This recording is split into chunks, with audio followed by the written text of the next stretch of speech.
So, David, I want to dive right in on this issue with Nigeria that's a really heartbreaking issue. I think the world was really awoken to this with this story of Deborah Samuel, the college student who was murdered in Nigeria. But let's just start with the countries of particular concern. Can you tell us what this list is here in the U.S.? Well, the State Department has the ability to study where there is high levels of religious persecution. And there's a designation called a country of particular concern where Nigeria has been on it. It was on it for a year and then it was removed. And I want to remind folks that this designation really puts pressure on the government to try to curb either extremism within their boundaries, or if the government itself is perpetrating the religious violence, that they would stop it. So we're talking about Nigeria now. This is a country where the entire north of the country of Nigeria operates under Sharia law. There are extremist groups. Boko Haram is one of them. The Fulani are another. There are other splinter groups as well, but the ideology is the same. They target Christians because of their faith. Where Christians are clustered together, they'll attack entire villages. In the case of Deborah Samuel, she tweeted on an app that to celebrate her passing her exams, that Jesus is the greatest, and this led to her brutal murder. This environment has been stoked by the extremists, but the government has totally overlooked this since at least 2012. It's really escalated, and it needs to be on the countries of particular concern.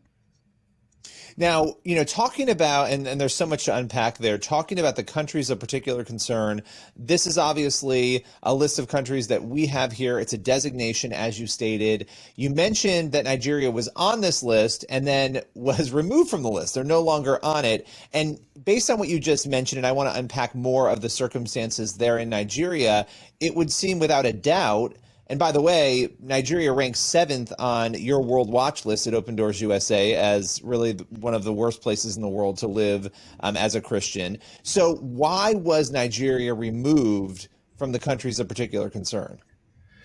Well, the Biden administration did not give a reason, exactly a straightforward reason why it was removed. We certainly want to be international partners with Nigeria. There's a lot of natural resources. They're great people, the culture, and all these sorts of things.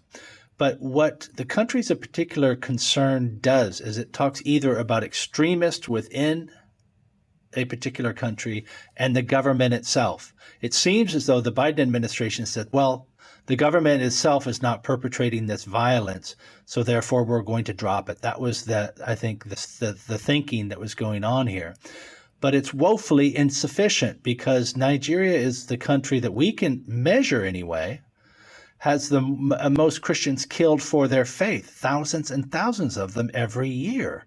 More Christians killed in Nigeria than there have been civilians killed in Ukraine during this tragic war. So that's the level here. We're talking thousands of Christians targeted specifically for their faith in Nigeria, and the government looks the other way.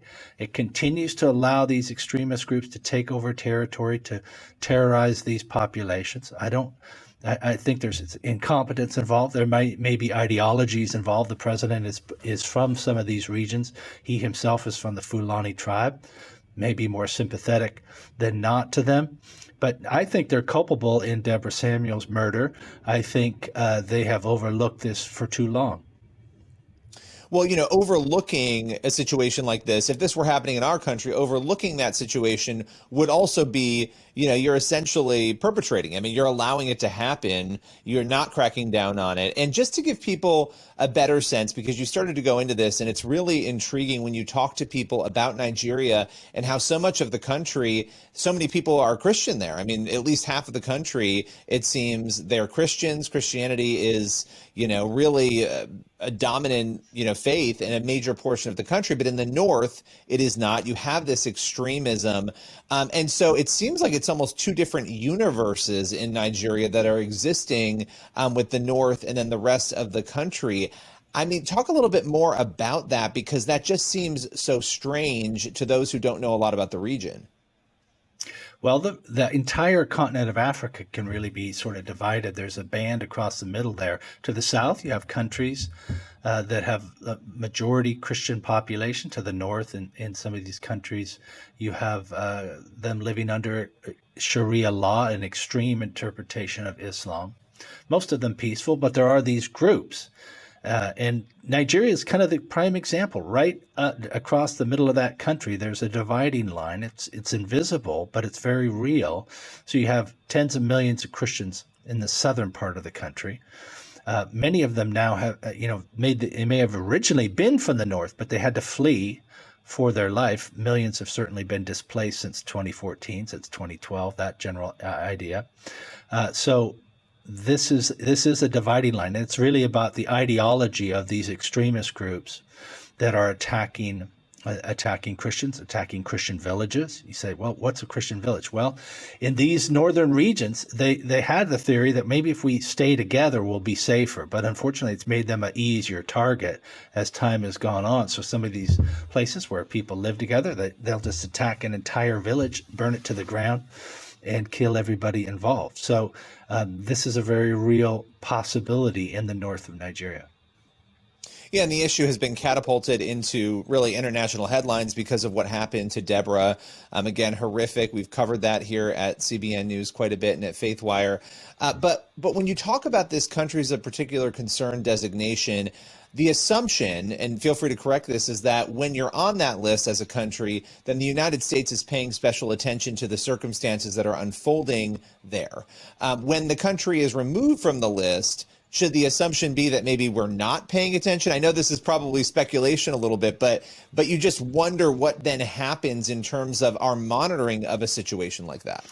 By taking Nigeria off the country of particular concern list, it eased the pressure on the government to address this issue. And I think you're going to continue to see escalated violence because they're assuming that the U.S. is not as concerned as it was last year when it was on the list. That's why we're puzzled over this, because nothing has gotten better in Nigeria. It continues to get worse. The numbers of attacks on Christians, the number of Christians martyred for their faith, thousands and thousands of them, continues to rise every year. So to take Nigeria off the country of particular concern list for no apparent reason it seems purely political, and unfortunately Deborah Samuel and others will lose their life because that pressure was eased. Yeah, and we're talking about this right now in many ways because, I mean, this has been an issue you've been talking about and others, but I think it's gone broader because of her death, because of that recognition that not only is it getting worse, we're being given a lens now into what is going on there. My final question for you is, what would you say to our Secretary of State and to President Biden if given the chance on this? If they were before you right now and you had a chance to make a case on this, what would you say? I would say the Nigerian government has done nothing to resolve this problem. They do not sufficiently protect these civilian soft spots like churches. They know that the Boko Haram is continuing to attack. So therefore, because the government of Nigeria has done nothing, we should raise the pressure on them and put them on the countries of particular concern.